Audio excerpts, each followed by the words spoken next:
شباب، اليوم جبنا لكم لعبة جديدة وتحدي جديد، لعبة أيام الأسبوع.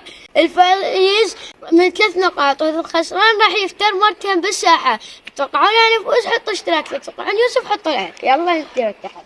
يلا نبلش. 2 3 4 5. لازم ما يطخ ايدك. واحد طخ. يلا انت. 1 2 3 4 5 جمعة.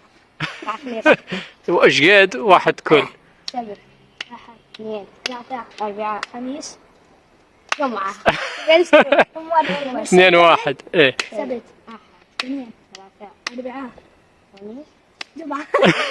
2 كل 7 1 2 3 4 5 جمعة. أنا الفايز. يلا على عقابك. على عقابك. تعبت؟ زين نعفيك، ما يخالف من العقاب، بس توجه كلمة للمتابعين. لايك واشتراك ويهتمون بالقناة. يلا تابعون الفيديوهات.